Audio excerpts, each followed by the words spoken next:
بسم الله الرحمن الرحيم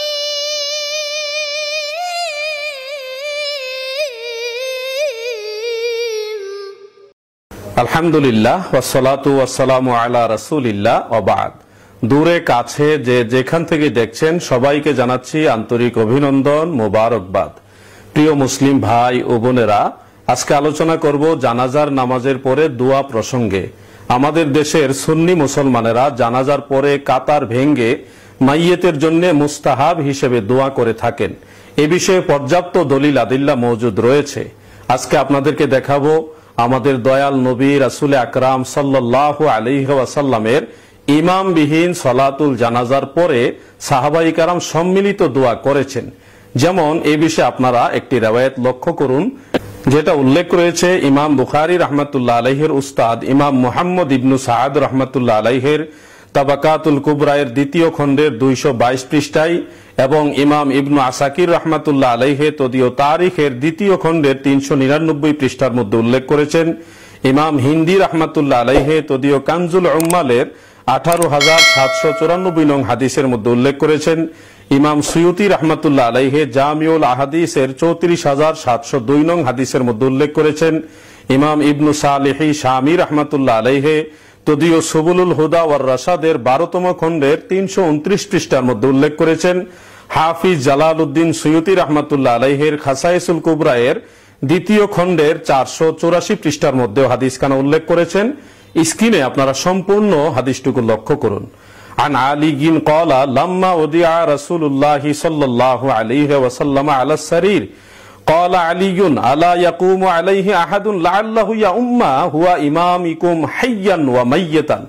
হযরতে আলী কাররামাল্লাহু ওয়াজহাহু তিনা থেকে বর্ণিত, তিনি বলেন রাসূল পাক সাল্লাল্লাহু আলাইহি ওয়াসাল্লামের জিসম মুবারক যখন খাটিয়ার উপরে রাখা হলো তখন তিনি লোকদেরকে বললেন, তোমাদের মধ্যে এমন কেউ কি আছো রাসূল পাক সাল্লাল্লাহু আলাইহি ওয়াসাল্লামের ইমামতি করবে, অথচ তিনি আমাদের জীবদ্দশায় এবং মৃত্যুর পরে সর্ব অবস্থায় তিনি আমাদের ইমাম। সুবহানাল্লাহ।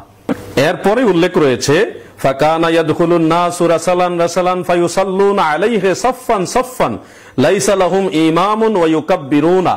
অর্থাৎ রাসূল পাক সাল্লাল্লাহু আলাইহি ওয়াসাল্লামের কাছে সাহাবায়ে কেরাম একের পর এক কাতারবন্দী হয়ে প্রবেশ করলেন এবং সালাত আদায় করলেন, তাকবীর দিলেন। এরপরে উল্লেখ রয়েছে ওয়া আলিয়ুন কাইমুন বিহিয়ালি রাসূলিল্লাহি সাল্লাল্লাহু আলাইহি ওয়াসাল্লাম ইয়াকুলু সালামুন আলাইকা আইয়ুহান নবী ওয়া রাহমাতুল্লাহি ওয়া বারাকাতুহু। হযরতে আলী রাদিয়াল্লাহু আনহু নবীজির খুব নিকটে দাঁড়িয়ে আল্লাহ রাসূলকে বিনয়ের সাথে সালাম দিলেন। প্রিয় দর্শক শ্রোতা, হাদিসের এই অংশটুকু আপনারা ভালো করে খেয়াল করুন। হযরতে আলী রাদিয়াল্লাহু আনহু দোয়া করছেন, আল্লাহুম্মা ইন্না নাশহাদু আন কাদ বাল্লাগা মা উনজিলা ইলাইহি ওয়া নাসাহা লি উম্মতিহি ওয়া জাহাদা ফি সাবিলিল্লাহি হাত্তা আ'আজ্জাল্লাহু দীনাহু ওয়া তাম্মাত কালিমাতুহু ইলা আখির। হযরতে আলী রাদিয়াল্লাহু আনহু লম্বা এক দোয়া করলেন। দোয়ার শেষ অংশে আপনারা লক্ষ্য করুন, ফায়াকুলুন নাস আমিন আমিন। অন্যান্য সাহাবায়ে কেরাম হযরতে আলী রাদিয়াল্লাহু আনহুর দোয়ার সাথে আমিন আমিন বলতেছেন। অর্থাৎ মাওলায়ে কায়নাত হযরতে আলী কাররামাল্লাহু ওয়াজহাহু তিনি দোয়া করেছেন, অন্যান্য সাহাবায়ে কেরাম আমিন বলেছেন। এটাই হলো সম্মিলিত দোয়া। প্রিয় দর্শক শ্রোতা, এ বিষয়ে আরেকটি riwayat আপনারা লক্ষ্য করুন, যেটা উল্লেখ করেছেন ইমাম ইবনু সাআদ রাহমাতুল্লাহ আলাইহি তদীয় তাবাকাতুল কুবরা এর দ্বিতীয় খণ্ডের 224 পৃষ্ঠায়, ইমাম বাইহাকি রাহমাতুল্লাহ আলাইহির দালাইলুন নবুওয়াতের 7ম খণ্ডের 250 পৃষ্ঠার মধ্যেও হাদিসখানা উল্লেখ রয়েছে। ইমাম ইবনু আসাকির রাহমাতুল্লাহ আলাইহি তদীয় তারিখের দ্বিতীয় খণ্ডের 399 পৃষ্ঠার মধ্যেও হাদিসখানা উল্লেখ করেছেন।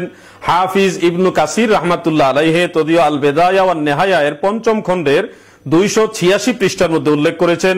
ইমামে হিন্দি রাহমাতুল্লাহ আলাইহি কানজুল উম্মালের 18741 নং হাদিস উল্লেখ করেছেন। হাফিজ জালালউদ্দিন সুয়ুতি রাহমাতুল্লাহ আলাইহি তদীয় জামিউল আহাদিসের 27941 নং হাদিসের মধ্যে উল্লেখ করেছেন। হাফিজুল হাদিস ইমাম যাহাবী রাহমাতুল্লাহ আলাইহি তদীয় তারিখুল ইসলামের 1ম খণ্ডের 430 পৃষ্ঠার মধ্যে উল্লেখ করেছেন এছাড়াও ইমাম ইবনু সালিহি শামী রাহমাতুল্লাহ আলাইহি তদীয় সুবুলুল হুদা ওয়ার রাশাদের 12তম খণ্ডের 329 নং পৃষ্ঠার মধ্যে উল্লেখ করেছেন। স্ক্রিনে আপনারা সম্পূর্ণ হাদিসটুকু লক্ষ্য করুন। হযরতে মুহাম্মদ ইবনে ইব্রাহিম আত-তাইমি রাহমাতুল্লাহ আলাইহি বর্ণনা করেছেন, লাম্মা কুফিনা রাসূলুল্লাহ সাল্লাল্লাহু আলাইহি ওয়াসাল্লামা ওয়া উদিয়া আলা সারিরিহি দাখালা আবু বকর ওয়া উমর ফাকালা আসসালামু আলাইকা আইয়ুহান নবী ওয়া রাহমাতুল্লাহি ওয়া বারাকাতুহু। যখন রাসূল করিম সাল্লাল্লাহু আলাইহি ওয়াসাল্লামকে কাফন মুবারক পরানো হলো এবং খাটিয়া মুবারকের উপর রাখা হলো, তখন হযরতে আবু বকর সিদ্দিক এবং হযরতে উমর রাদিয়াল্লাহু আনহুমা দয়াল নবীজির কাছে প্রবেশ করলেন, বিনয়ের সাথে সালাম দিলেন। এরপর উল্লেখ রয়েছে, ওয়া মাআহুমা নাফারুন মিনাল মুহাজিরিন ওয়াল আনসার, আনসার এবং মুহাজির সাহাবীদের মধ্যেও এক দল তিনাদের সাথে সেখানে প্রবেশ করলেন।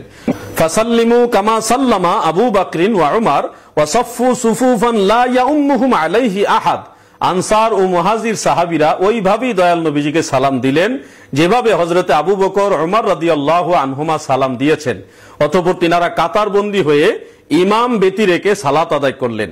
প্রিয় দর্শক শ্রোতা, হাদিসের এই অংশটুকু খেয়াল করেন। হযরতে আবু বকর উমর রাদিয়াল্লাহু আনহুমা কাতারের প্রথম দিকে দাঁড়িয়ে কিভাবে দোয়া করলেন, আল্লাহুম্মা ইন্না নাশহাদু আন কাদ বাল্লাগা মা উনজিলা ইলাইহি ওয়া নাসাহা লি উম্মতিহি ওয়া জাহাদা ফি সাবিলিল্লাহি হাত্তা আ'আজ্জাল্লাহু দীনাহু ওয়া তাম্মাত কালিমাতুহু ফাআমানা বিহি ওয়াহদাহু লা শারীকা লাহু ইলা আখিরিল হাদিস। এখানে লম্বা দোয়া করলেন হযরত আবু বকর ওমর রাদিয়াল্লাহু আনহুমা, লম্বা দোয়া করলেন। হাদিসের এই অংশটুকু আপনারা ভালো করে খেয়াল করুন। ফায়াকুলুন নাসু আমিন আমিন, অন্যান্য সাহাবায়ে কেরাম আমিন আমিন বলে দোয়ায় সম্মতি পেশ করলেন সম্মিলিত দোয়ার মাধ্যমে। প্রিয় দর্শক শ্রোতা, এই হাদিসগুলি থেকে সুস্পষ্টভাবে বোঝা যায় আল্লাহর হাবিব দয়াল নবী রাসূল পাক সাল্লাল্লাহু আলাইহি ওয়াসাল্লামের ইমামবিহীন সালাতুল জানাজার পরে হযরতে আবু বকর, হযরতে উমর, হযরতে আলী রাদিয়াল্লাহু আনহুম দোয়া করেছেন, অন্যান্য সাহাবায়ে কেরাম আমিন আমিন বলেছেন, অর্থাৎ সম্মিলিত দোয়া করেছেন। এজন্য কোন মুমিন মুসলমান যদি জানাজার নামাজের পরে কাতার ভঙ্গ করে মৃত ব্যক্তির জন্য দোয়া করে তাহলে সেটা অবশ্যই বৈধ হবে, জায়েজ হবে, সওয়াবের কাজ হবে। যে ব্যক্তি দোয়া করবেন তিনিও সওয়াব পাবেন এবং সে মৃত ব্যক্তিও উপকৃত হবেন। তবে কেউ যদি দোয়া না করে এতে সে গুনাহগার হবে না। যেহেতু এটা সওয়াবের কাজ, সময় সুযোগ থাকলে আমরা সবাই চেষ্টা করব সেই সওয়াবের কাজে মৃত ব্যক্তির জন্য সামান্য সময় দোয়া করার জন্য। মহান আল্লাহ পাক আমাদের সকলকে বেশি বেশি নেক আমল করার তৌফিক দান করেন, আমিন। আসসালামু আলাইকুম ওয়া রাহমাতুল্লাহি ওয়া বারাকাতুহু।